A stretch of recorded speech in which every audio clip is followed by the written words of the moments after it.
Je vais donner un conseil qui peut être utile à tous ceux qui souhaitent lancer une chaîne YouTube ou tout simplement lancer une activité dans la vie en général, que ce soit lié à l'entrepreneuriat ou à autre chose, ce conseil est valable.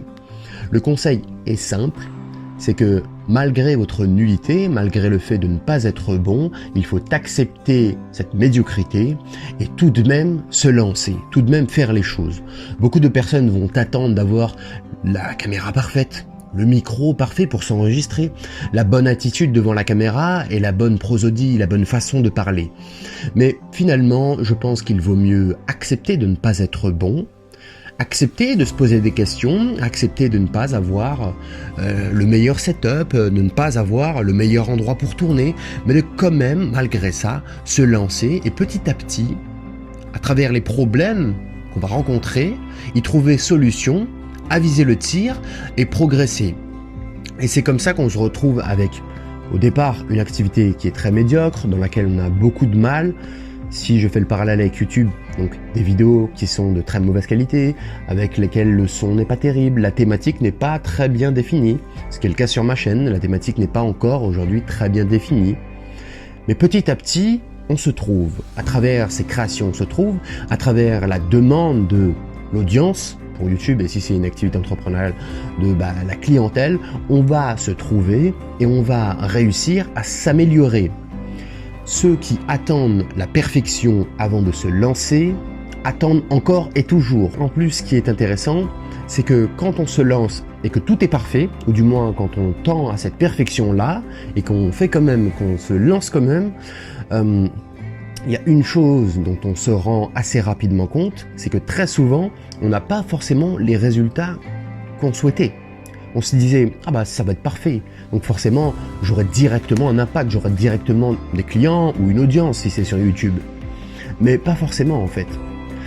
Et ce côté-là de démarrer malgré que tout ne soit pas bon, peut être aussi très intéressant d'un point de vue storytelling. Pour la simple et bonne raison que les personnes au début vont s'accrocher à vous.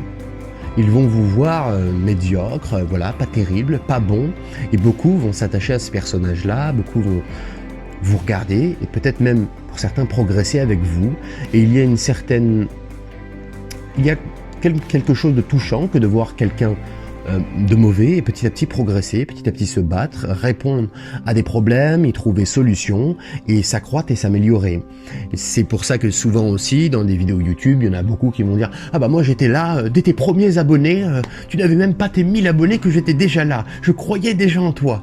Il y a comme un lien qui se crée, il y a comme quelque chose qui est davantage plus fort que si on arrive et que tout est parfait, que tout est nickel, que tout est clean.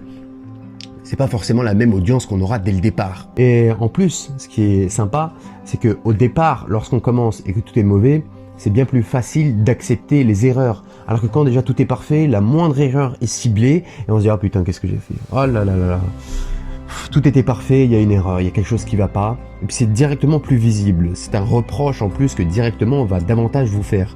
Alors que si au départ tout est nul, les erreurs se fondent dans les erreurs et il n'y a plus que des erreurs de partout, et de toutes ces erreurs il y a quand même 2-3 trucs qui sont sympas et on se dit écoute, on va pousser davantage sur ce qui est sympa, on va essayer d'améliorer ça pour commencer, puis par la suite j'améliorerai ça, et petit à petit on arrive davantage au résultat qu'on souhaite. Donc aussi, je fais le parallèle un petit peu avec ma chaîne YouTube pour vous dire que sur ma chaîne YouTube aujourd'hui il n'y a pas de réelle thématique qui est définie, puisque moi j'ai lancé comme ça ma chaîne. Aujourd'hui j'ai mis plus ou moins la psychologie de la personnalité, mais c'est pas forcément une thématique dans laquelle je me vois durer et perdurer. Alors je vais proposer d'autres formats, je vais proposer des contenus peut-être dans d'autres thématiques, je vais voir ce qui plaît à mon audience, ce qui plaît un petit peu moins.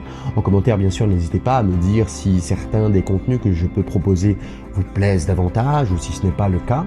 De toute façon je le verrai certainement au nombre de vues. Moi sur ce, je vous dis à la prochaine, et puis acceptez d'être mauvais pour par la suite peut-être être bien meilleur. Allez, ciao!